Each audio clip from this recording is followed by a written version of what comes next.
Welcome into One-on-One on OSU Student Radio KXUI, Suddenlink Channel 112, live from Studio 318 here in the last show of the semester, and we're still working out the kinks, but we are having a good time. So we brought along Barrett Guess. Even forgot our football helmet today. I just realized. Oh, yeah. But we're that way we get more of Barrett on the camera. A fan favorite.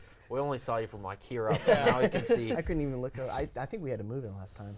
I think we did it's too. good to be back.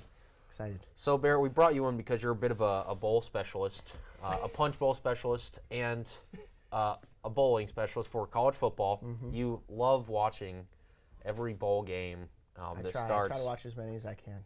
They made 40 bowl games or whatever, however many there are, just for Barrett. Barrett was writing in as a little kid like, hey, I need more bowl games. I need to see Toledo play whoever. You know, that's why. Well, the bowl game that matters most to Oklahoma State fans is the Liberty Bowl on December 31st. They're taking on the 24th ranked Missouri Tigers, who landed Kelly Bryant, but it's Drew Lock, starting quarterback for the Tigers. Really quickly, I mean, there's not much you can say about the Cowboys. If the best OSU team shows up, they could probably beat Mizzou.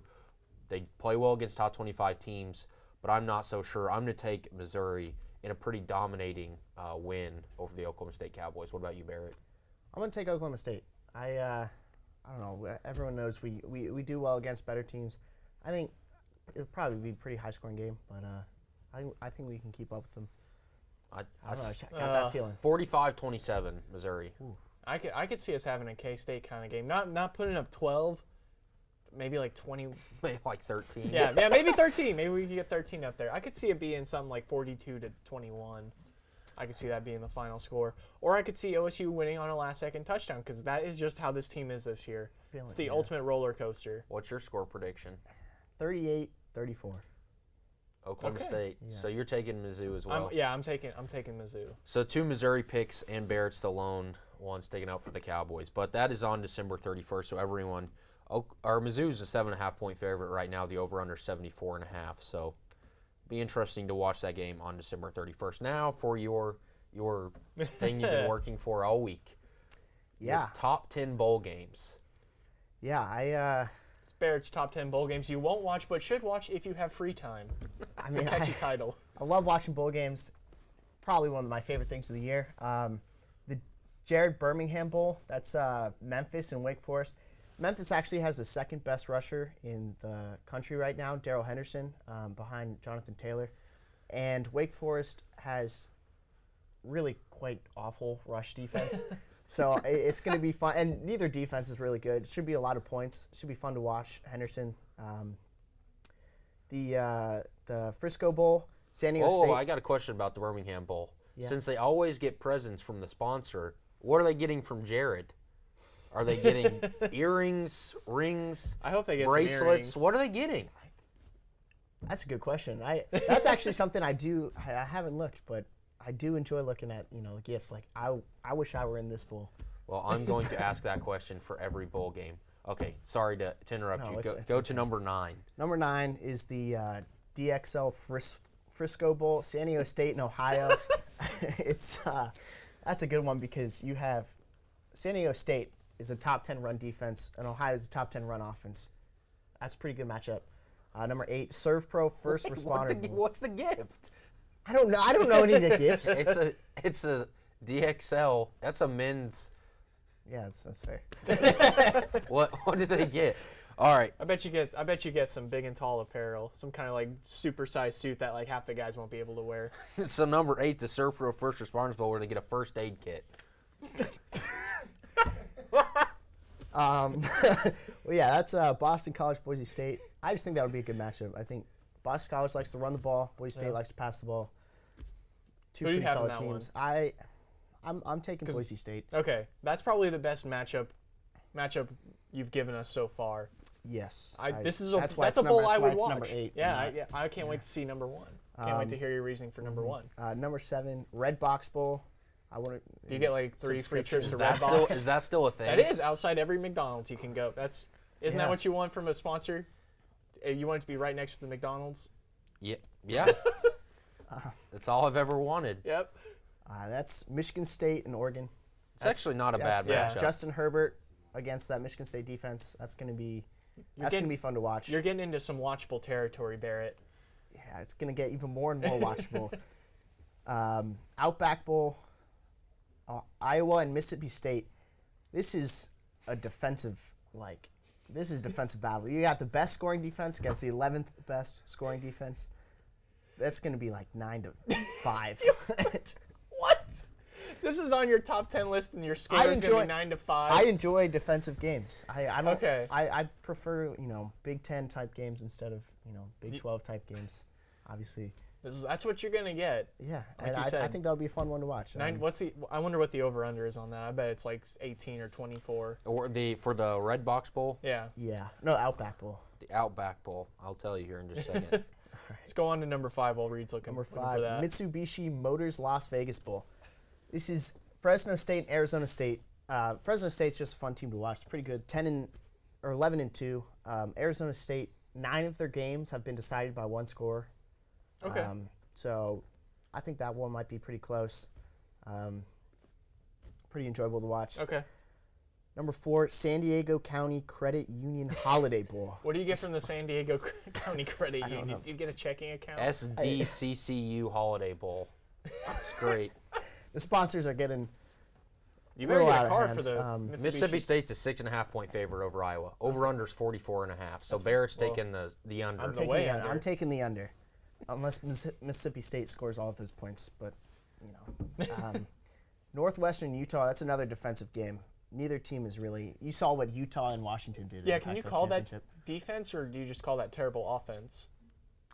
It's a little bit of both. I think Northwestern can't really score. Yeah.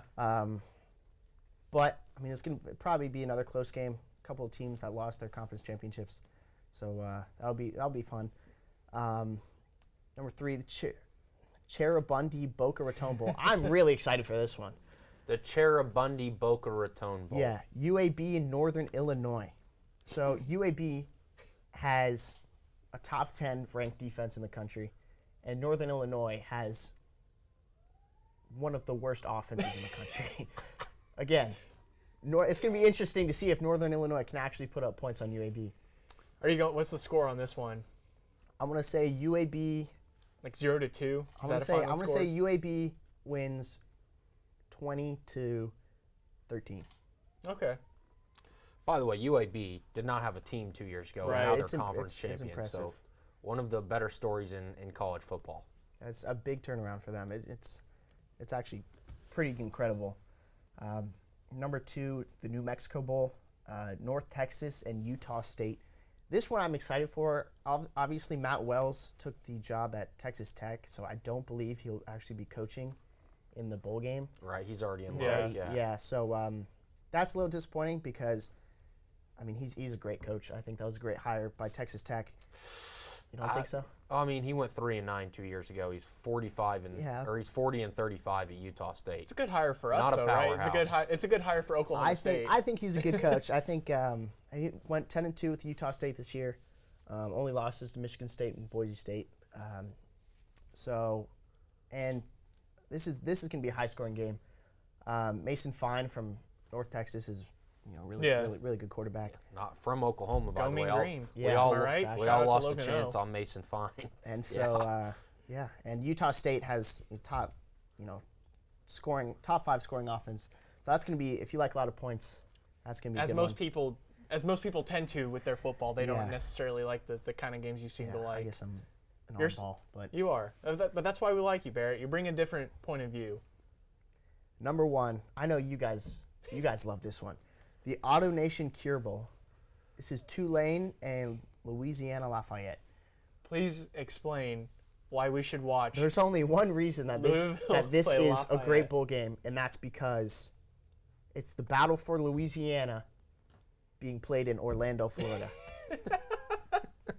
So what time is you this got two game teams. It's I believe it's 12:30. Yeah, next it's the first bowl game. Okay. Of the next of the Saturday. season. Tulane's 3-point favorite. Yeah, that's gonna be. Take the green wave -3. Yeah, I'm taking them. So you heard it here first, folks. Watch the Auto Nation Cure Bowl. It's going to be the best bowl game that you're probably not going to watch, but you should watch if you have free time, according to Barrett. Well, the bowls that we do want to watch Yes. are the New Year's Six bowls, which obviously, the two college football semi-playoff games have moved back, so there's 5 big games, and we will start with the Sugar Bowl. 15 Texas versus number 5 Georgia. I'm going to take the Bulldogs. Oh yeah, this is going to be a massacre. I agree, but I feel like there's that little part in of me that thinks this is the type of game where, for some reason, no one can explain, but Texas is going to win. Is that the same part of you that loves the Stanley Cup? The wrong part? Because I don't trust that part. So you're taking. That's the most reliable part about it. So you think Texas is going to be able to pull this one out? I feel like they definitely could surprise people. I'm taking Georgia, but I think I wouldn't be completely shocked if they somehow pulled it out. Georgia by 20. 20. Georgia by 20, at least. Well, it'll be interesting to see what happens in that Sugar Bowl. The next one is obviously the Rose Bowl between number 9 Washington and 6 Ohio State. By the way, Georgia's an 11-point favorite in the Sugar Bowl. Mm-hmm. So the Rose Bowl is 9 Washington and Chris Peterson, and 6 Ohio State, where Urban Meyer is coaching his last game. So you would think the Buckeyes are going to be rather emotional and play for their guy. To be honest, I don't think Washington's that good in the first place. Yeah. I think Ohio State blows Washington State out. Or Washington, excuse me. Yeah, I totally agree. Dwayne Haskins is going on a tear right now. And like you said, they're going to be playing for Urban Meyer. So I think Ohio State is just going to run all over Washington. Because I agree with you. I don't think they're that good to begin with. Yeah, I don't think their offense is, besides Myles Gaskin, really nothing special. But I think when Washington has a month to prepare for that type of offense, I mean, they got a great defense. I think they'll hold Ohio State under 30 points, honestly. But you don't think I think Washington's scoring less than 10. Okay. So I'm taking Ohio State. You don't think that you said Washington gets a month to prepare for Ohio State, so their defense will be ready? I mean, you don't think Ohio State's offense is going to be a little bit more prepared? I don't know. I have faith in their defense. You see what they did to Michigan? I did see that. But yeah, we all saw that. We all that was. Well, Ohio State's a 6.5-point favorite. So 6.5-point favorite heading out to the Rose Bowl. We're taking Ohio State. You're taking. I'm taking Ohio State. Ohio State. So Ohio State across the board. The Citrus Bowl between the surprising number 14 Kentucky Wildcats and number 12, a disappointing number 12 Penn State. I'm going to take Penn State in this one because I can't bring myself to believe that Kentucky could win a game on New Year's Day. I'm going to take the Cats. I've been riding with Kentucky all year. I'm gonna keep it going.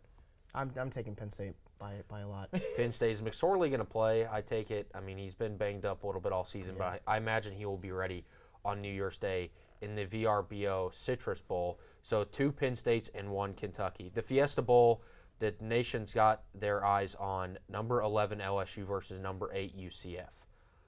Please. This is the game you've been waiting for all year, Reed. LSU. My plea to you, Coach O, and my plea to the Louisiana State Tigers, please, for the sake of college football, beat UCF and show them that they are not who they think they are. Go Dennis Green.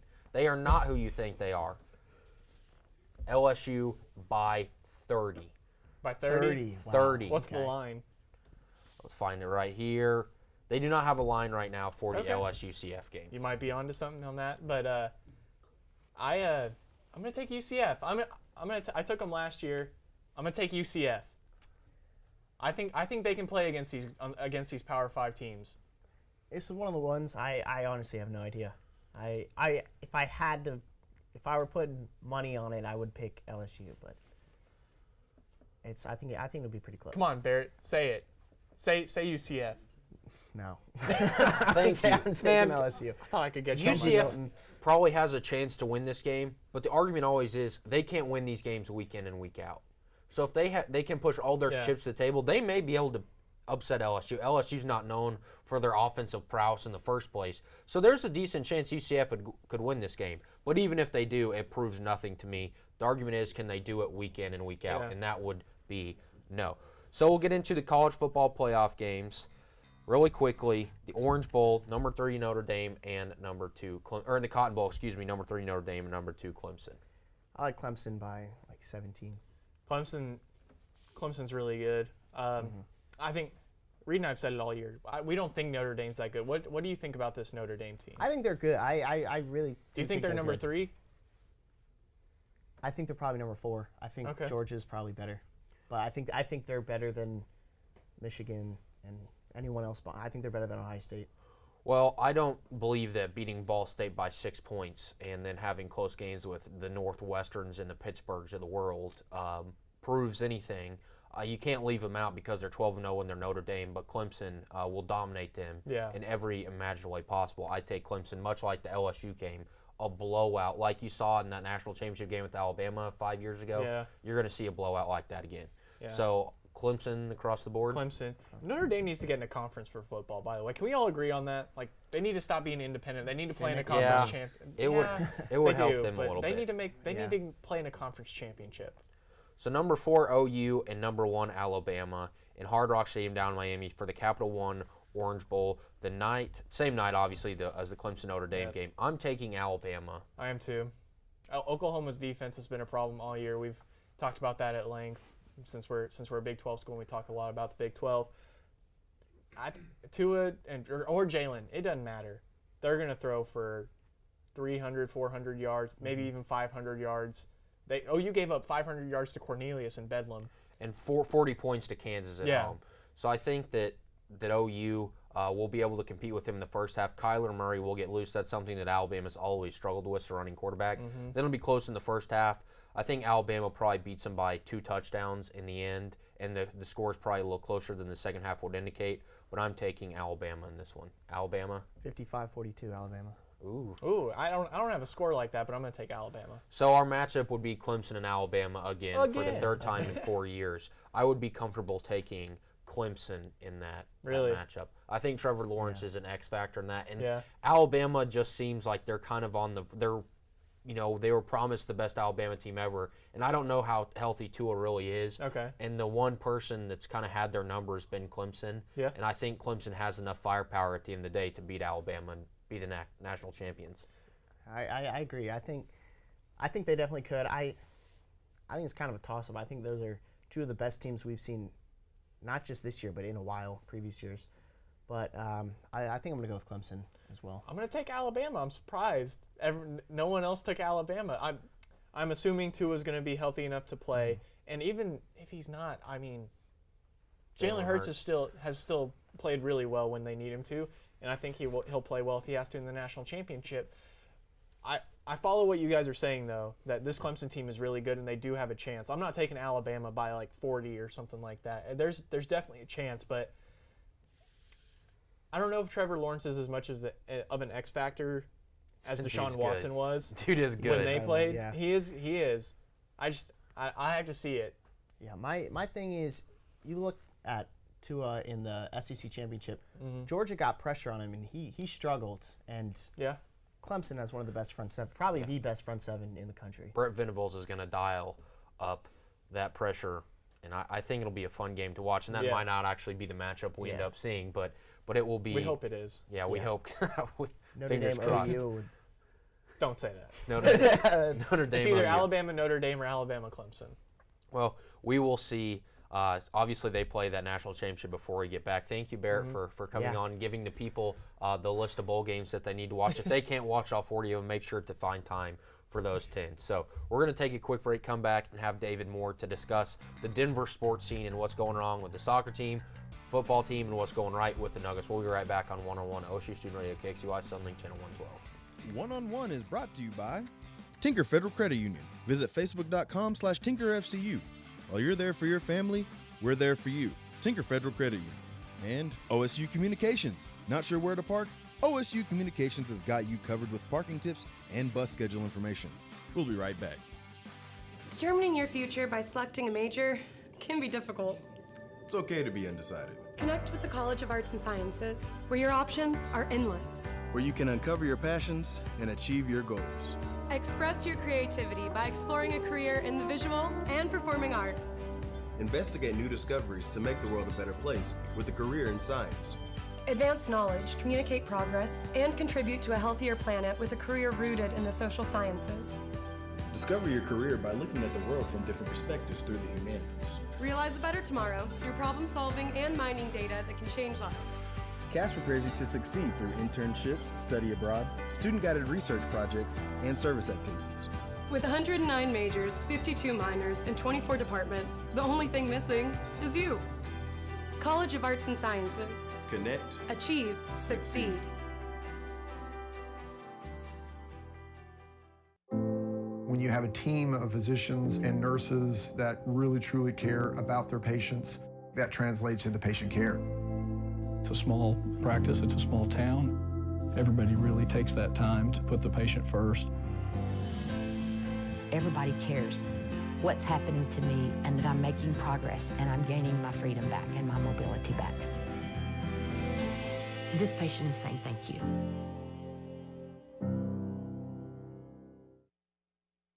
This spring, I invite you to shop in downtown Stillwater. Downtown Stillwater is home to locally owned shops, boutiques, eateries, and dependable professionals that you can trust. Find the perfect gift for your graduate, have a delicious meal with mom, or just stop in to enjoy great spring savings. By creating a demand for local goods and services, you can ensure a place for the local businesses that help give our community character and keep it unique. On behalf of Downtown Stillwater, thank you for shopping local.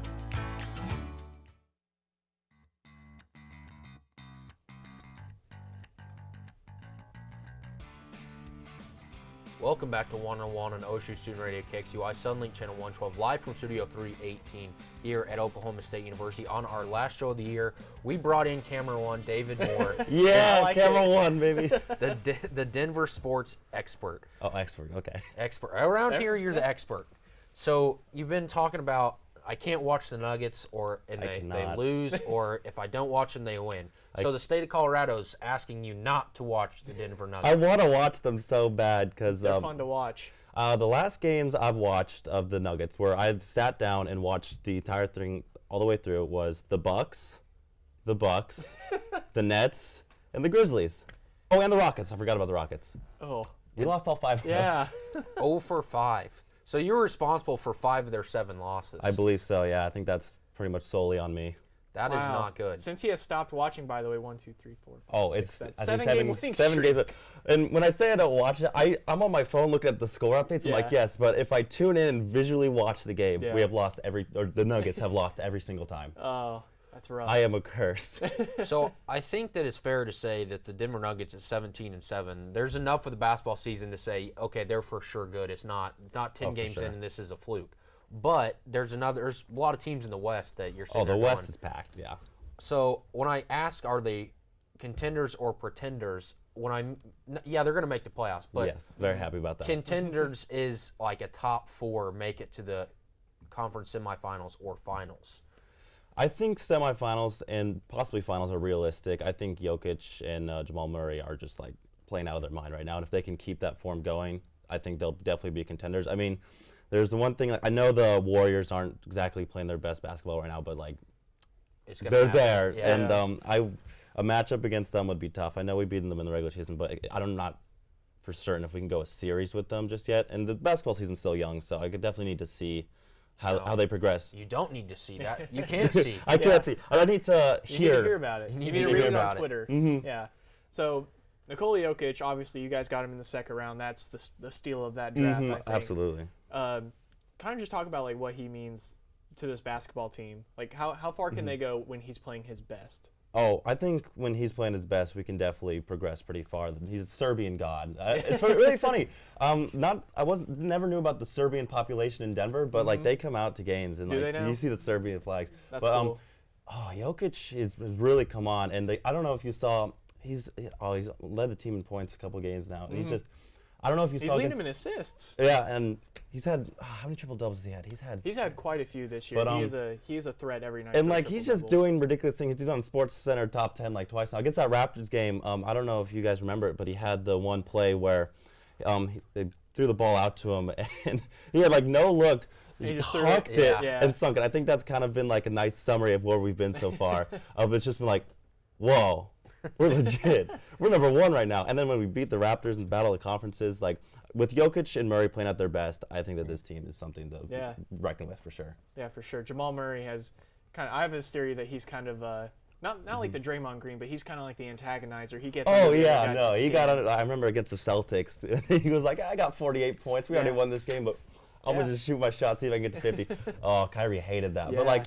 Honestly, I think players like that are fun, makes it more entertaining to watch when you have a player like that. Like, of course, you want to see him be a great athlete as well, but when they have a personality side, and like sometimes when you have an anti-hero, that's fun to watch, and I think he kind of suits that perfectly. Yeah, I agree. That Pepsi Center, I went to it over last Christmas break. I went and saw the Nuggets play the Jazz. That is an amazing arena. The Denver fans are very lucky, and the team is finally, I think, starting to get some of the support they deserve.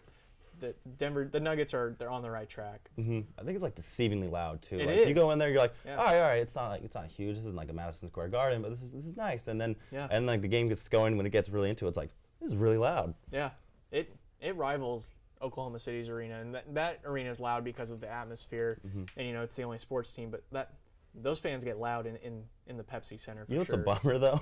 The loudest I think the loudest I saw the Pepsi Center was when Russell Westbrook came and broke the triple-double record. Yeah. Like every single time he got the ball, everyone just got their phones and they're like, oh, is he gonna do it? Is he gonna do it? And then when he did it, the place just erupted, and I was like, guys, he's on the other team, right? But I think Pepsi Center is definitely something special. Yeah. Well, there's another team in Denver, and they started out bad, the Denver Broncos. Oh, yeah. And they found their way to 6-6. Got some pretty bad news about Emmanuel Sanders, the star wide receiver who tore his Achilles earlier in the week. But the rest of their schedule is not intimidating at all. Going out to the 49ers, you have the Browns, Raiders, and the Chargers.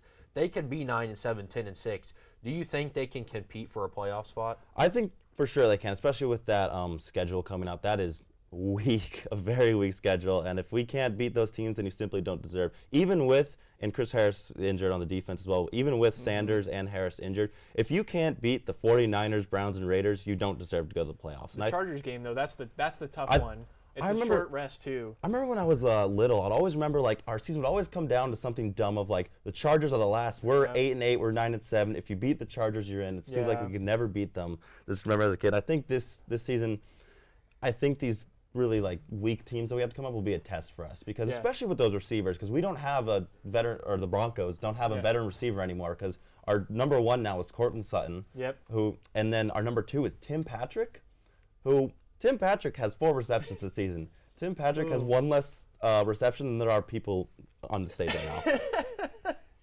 Yeah, that's definitely not good if that's your number 2 guy. Reed probably enjoys that, seeing the Broncos struggle for a playoff spot, but I do enjoy it. You know, my rule is that if you have a Super Bowl within the last decade, you can't complain, because I've been stuck in fan purgatory my entire life.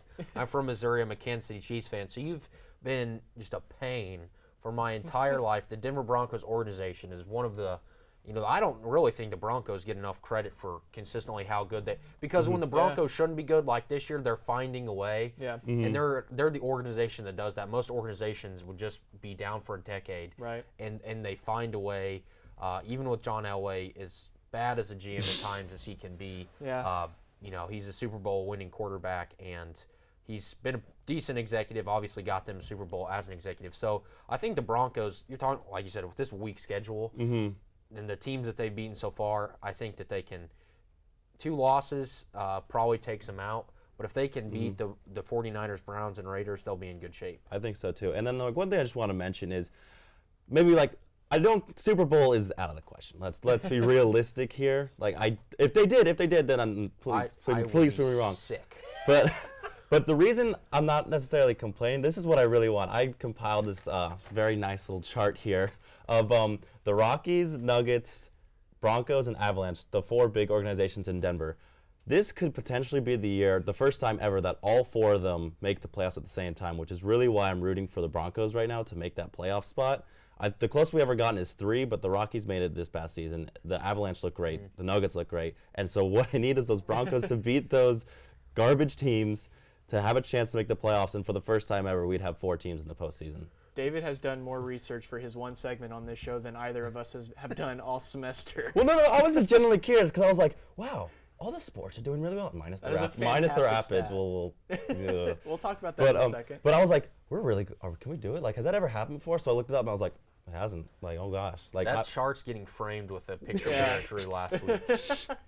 That is a phenomenal chart. It's just X's and checks. But it's a lot of hard work. So let me ask you this: as a Broncos supporter, is Vance Joseph the head coach in the long term? Is he going to help you win a Super Bowl?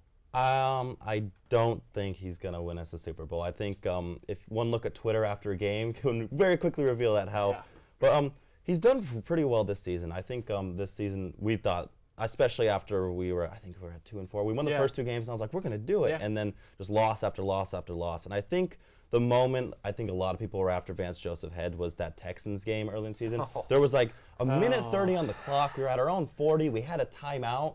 And we're like, oh, plenty of time, let's do this. And the play calling, just the way we ran that out or the Broncos ran that out was just so poor. And we're like, all right, we're going to attempt a 52-yard field goal now. I'm like, wait a minute, we were at the 40 with how much time in a timeout, and we're going to do this? What are we doing? Yeah. And Twitter was just irate after that. They were after him. So in the long run, I don't think he's the guy who's going to lead us to a Super Bowl, but I think he might.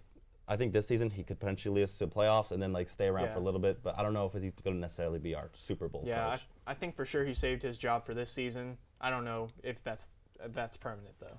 So you've got 30 seconds. Explain to me why the Colorado Rapids are the worst organization in the state of Colorado. 2 words: dumpster fire. So I'll just get this really quick. It was June. I was driving. I live in a town called Highlands Ranch, which is in the southwest. Commerce City, where the Rapids plays, in the northeast, all the way across, and I could see a fire from there, and I was like, is that the Rapids season? They're so bad. They least amount of goals in the league. Past 4 seasons, they had 1 season they made the past 4 seasons. Past 4 seasons, they have had almost the lowest goals out of any team. Their offense is garbage. I know I'm out of time, but Tim Howard is our goalkeeper. And we're in last. Our defense doesn't do him anything. I feel bad for the guy. Like, he played in the Barclays Premier League, which is one of the best leagues in the world. It's garbage. Our defense is bad. The Rapids are a disaster. 8 wins, 19 losses, and 7 draws. So they didn't make the playoffs, but so maybe those 4 sports teams can. I hope it stays at 3. Yeah. So thank you, David, for coming on and being camera 1. I can't cheer for the Broncos. I just can't get myself to do it. But thank you for coming on. You've done a great job on camera 1 all semester. So we're going to take a quick break, come back and talk about NBA with Kenny McGraw on 101 OSU Student Radio KXUI Sunlink Channel 112. One-on-One is brought to you by Oklahoma Christian University. Get your master's degree in accounting, business administration, theology, engineering, computer science, or cybersecurity from Oklahoma Christian University. Apply at oc.edu/grad. Oklahoma University is committed to offering the best graduate school experience we possibly can. Come learn and grow with us. And The Table. Stop by The Table on Thursdays at 8 p.m. to join their Bible study. Shoot Rachel an email at rachel@thetableosu.com for more information. We'll be right back.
In my mind, I was never going to walk right again.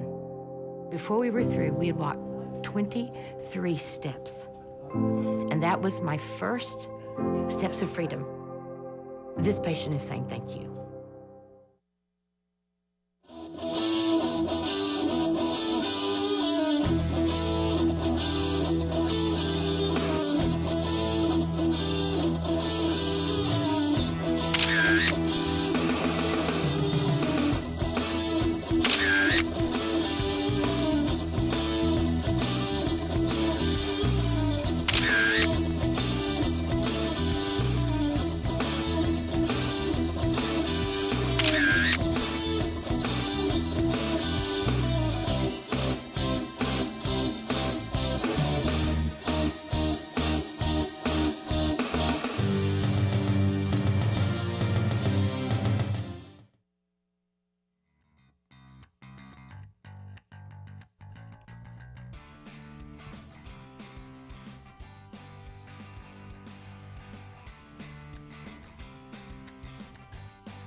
Welcome back to One on One on OSU Student Radio KXUI Sunlink Channel 112 live from Studio 318 here at Oklahoma State. We are joined by Technical Director Kenny McGraw, the best there is, and we're talking about the NBA. Don't ever forget that. Yep, that's right. NBA is the game. Kenny McGraw's the name.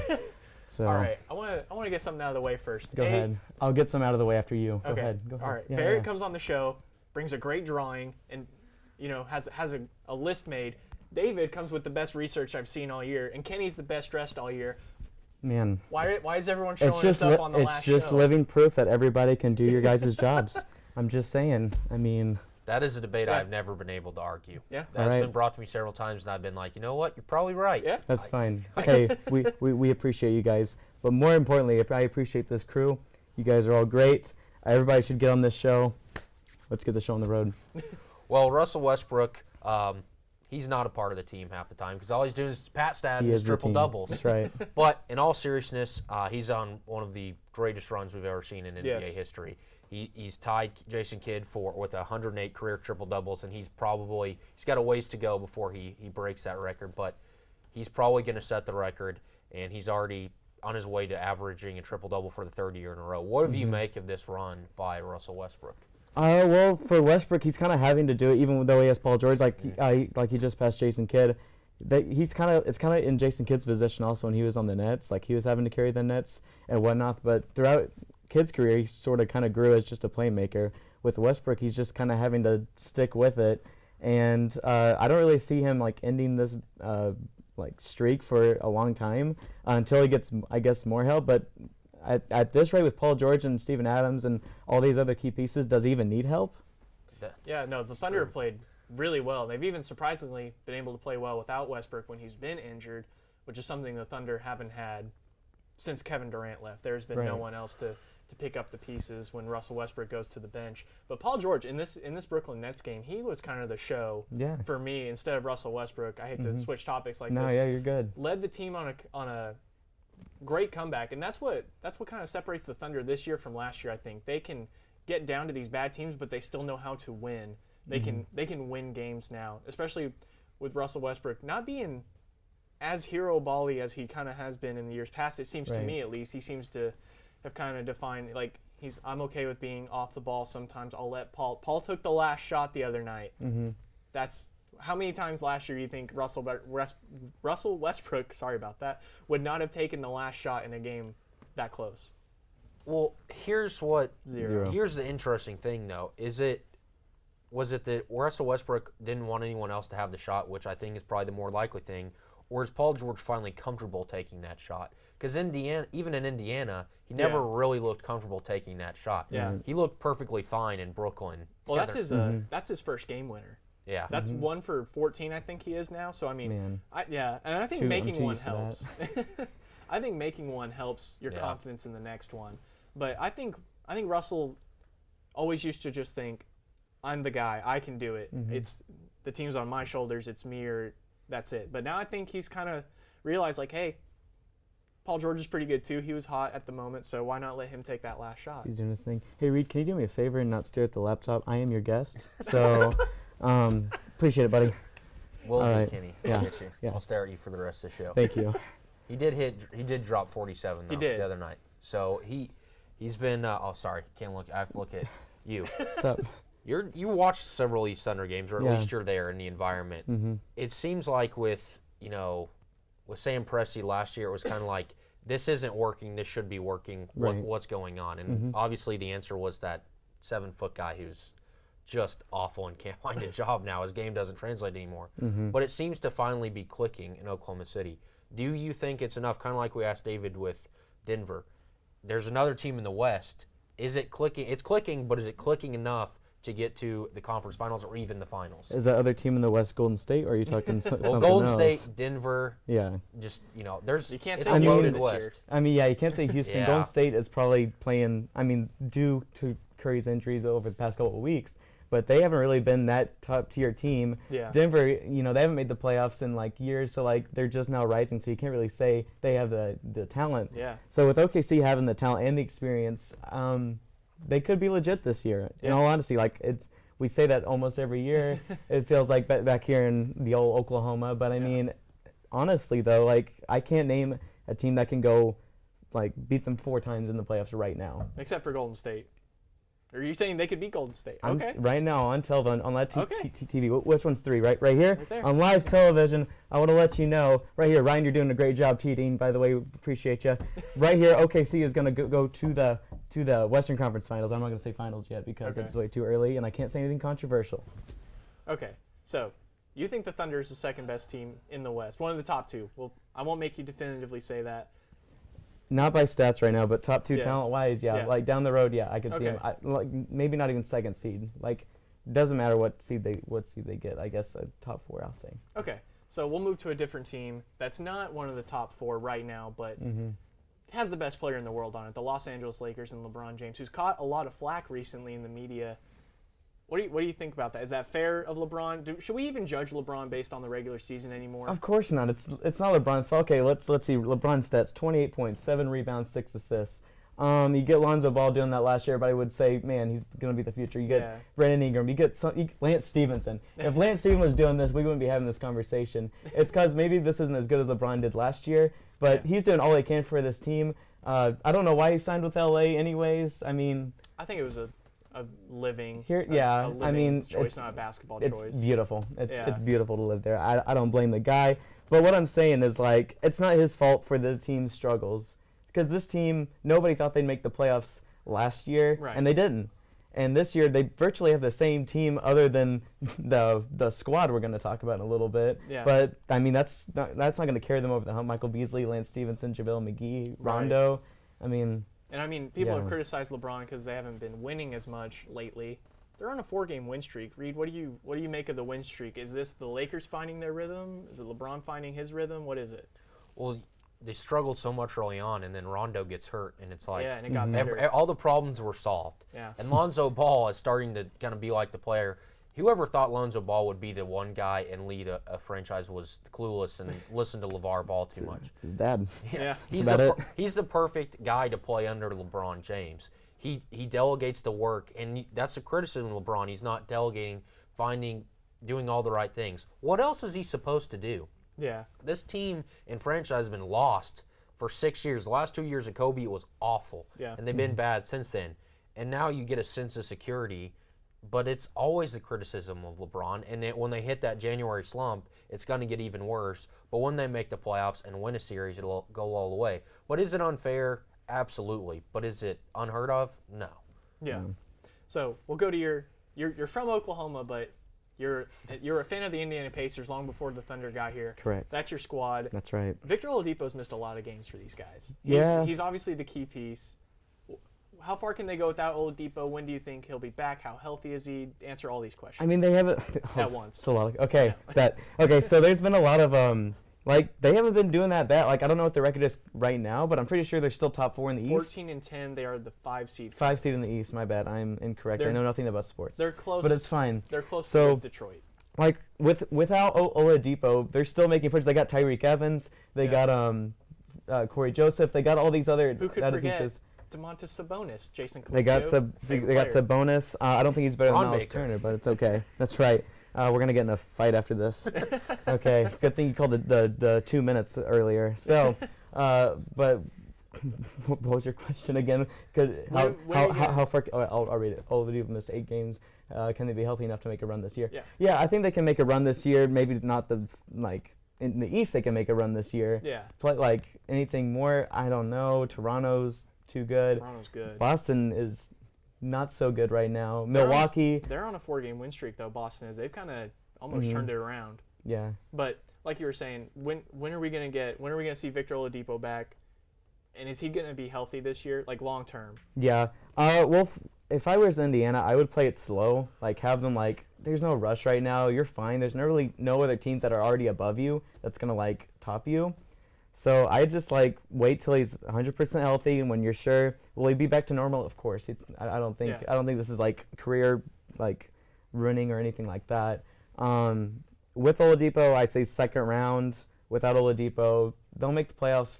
Yeah. Maybe get out of the first round, but unsure. Just because Oladipo's just a huge part of that team. Right. Yeah. He's by far your best player. He's an 88 in 2K, I think. Yeah, that's what matters. The That's 2K right. rating. Mm-hmm. So how long? What's the long-term potential? Where are they in 5 years? Just give me a quick answer. Oh, 5 years? You know what? Are they ever in the finals? Dynasty, baby. All right. They're the dynasty. I like it. Yeah, that's right. Well, thank you so much, Kenny, for coming on. Thank you I'm glad to be here. It's great. Everything you did this semester, we do appreciate it. So thank you for coming on. Have a good It's Christmas okay. break Thank as you. well. Merry Enjoy Christmas. your finals. Mhm. So we're going to take a quick break, come back, and talk about whether the Cowboys kind of overcorrected this non-conference schedule problem on 101 OSU Student Radio KXUI Sunlink Channel 112. One-on-One is brought to you by Oklahoma Air National Guard. Contact Oklahoma Air National Guard at 800-GO-TO-ANG or visit their website at goang.com/OK for more information about how to get 100% college tuition. And Unitarian Universalist Church. If you're looking for a church home, visit Unitarian Universalist Church of Stillwater, located at 320 South Stallard Street. They offer an alternative spiritual path and welcome all races, religions, and beliefs. They're also LGBTQ friendly. Services every Sunday at 10:30. We'll be right back.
Stillwater Medical Center now offers a convenient way to view your health information online. It's secure, easy, and free. Our hospital and clinic patient portals allow you to view results and reports, medications and allergies, track visit histories, view upcoming appointment information, and see your statements. To enroll, go to stillwatermedical.com and click on the patient portal link near the top right of the page. If you have questions, please feel free to call 405-533-6010.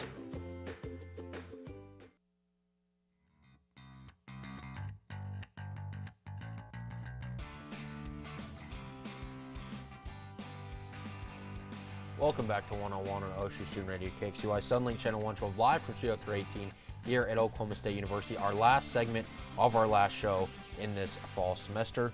So we'll get into whether or not the Oklahoma State Cowboys have kind of overcorrected this non-conference schedule, because right now they're 4-4.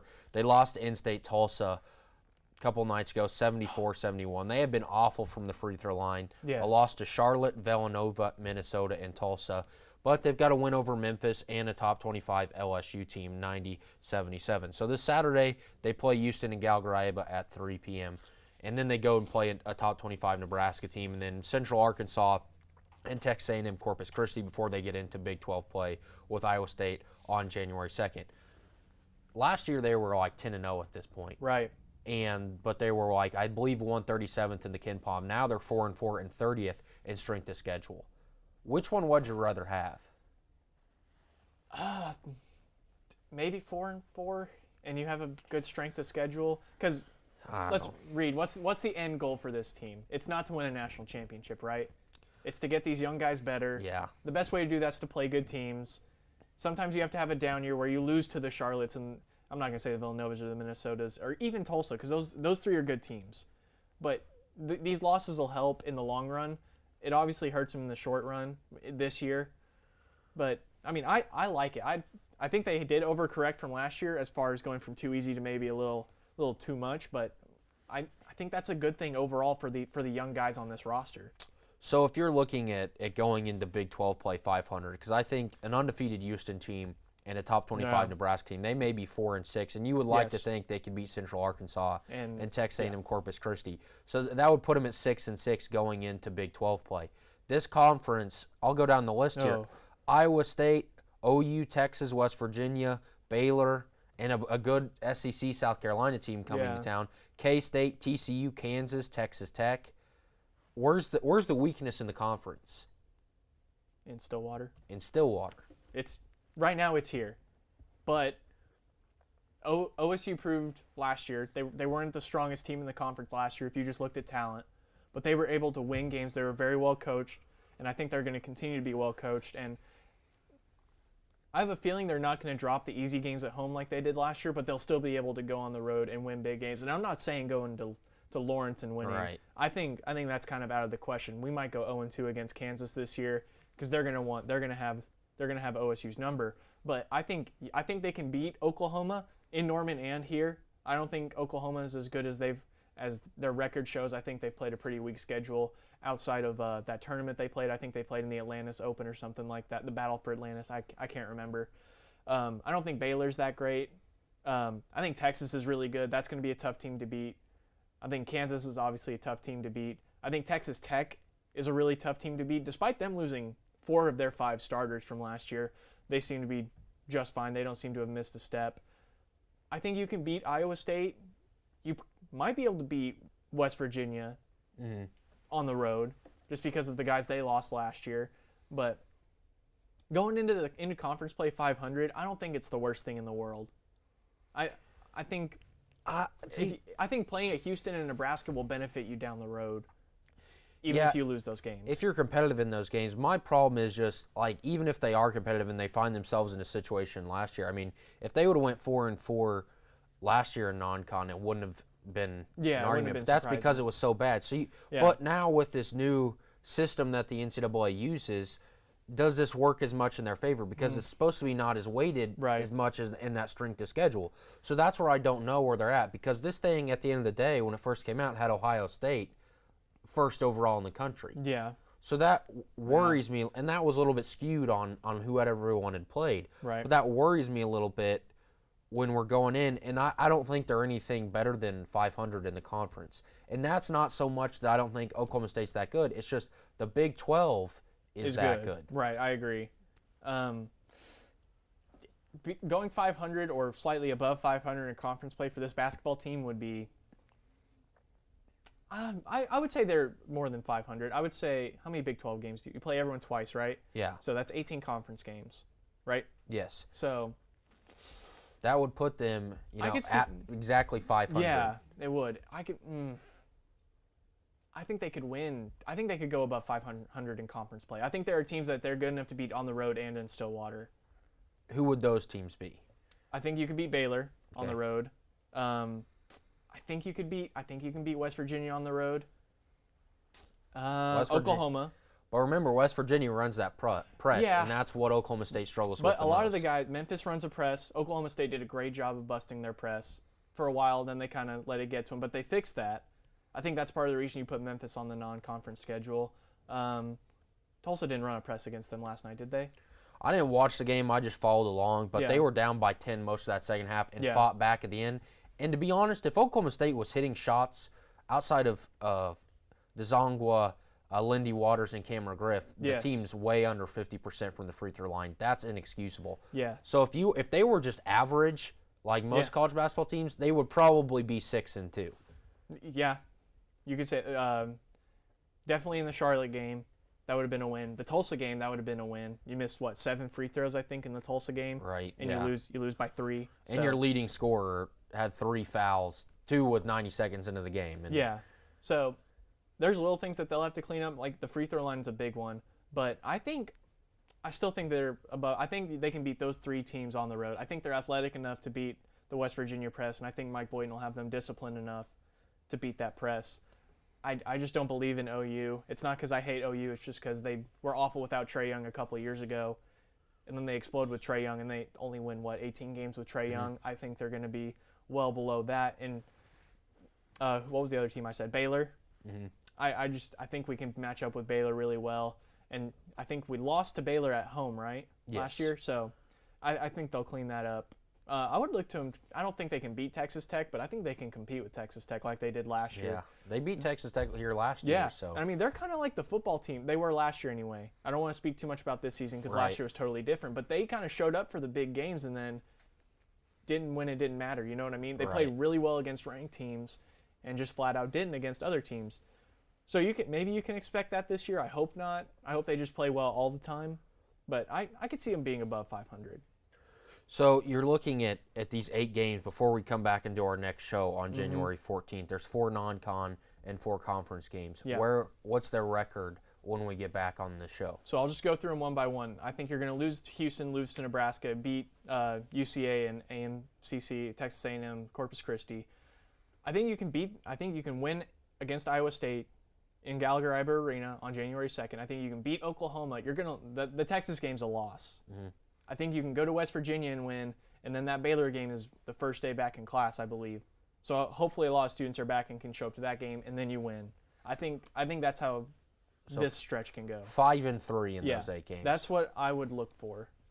That's fair, but there is a big day. The weather's moved out. The weatherman got it all wrong. All the snow and ice is not coming to Stillwater. So you can get into Gallagher-Iba tomorrow, 3 p.m. for the men's game against Houston and 7 o'clock against Houston Baptist for the Cowgirls. So get out to Gallagher-Iba and support them. Wrestling Sunday, Lou Rosselli and those Sooners are coming to Gallagher-Iba to wrestle the biggest They're probably match. really upset the weather didn't get bad. They wanted any chance they got. They're really looking forward to that ice. But that Bedlam Wrestling is as good as it gets. So get out at 12:30 on Sunday to watch Bedlam Wrestling. So it's been a fun show. Always enjoy it. We'll be back next semester. Merry Christmas, by the way.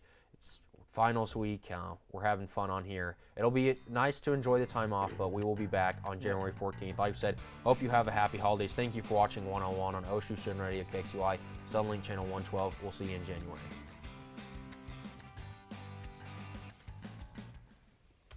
Can be difficult.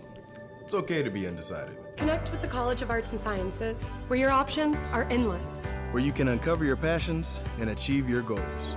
Express your creativity by exploring a career in the visual and performing arts. Investigate new discoveries to make the world a better place with a career in science. Advance knowledge, communicate progress, and contribute to a healthier planet with a career rooted in the social sciences. Discover your career by looking at the world from different perspectives through the humanities. Realize a better tomorrow through problem solving and mining data that can change lives. CAS prepares you to succeed through internships, study abroad, student-guided research projects, and service activities. With 109 majors, 52 minors, and 24 departments, the only thing missing is you. College of Arts and Sciences. Connect. Achieve. Succeed. When you have a team of physicians and nurses that really truly care about their patients, that translates into patient care. It's a small practice, it's a small town. Everybody really takes that time to put the patient first. Everybody cares what's happening to me and that I'm making progress and I'm gaining my freedom back and my mobility back. This patient is saying thank you.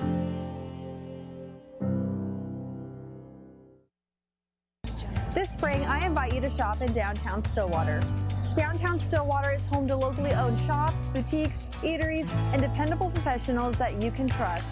Find the perfect gift for your graduate, have a delicious meal with mom, or just stop in to enjoy great spring savings.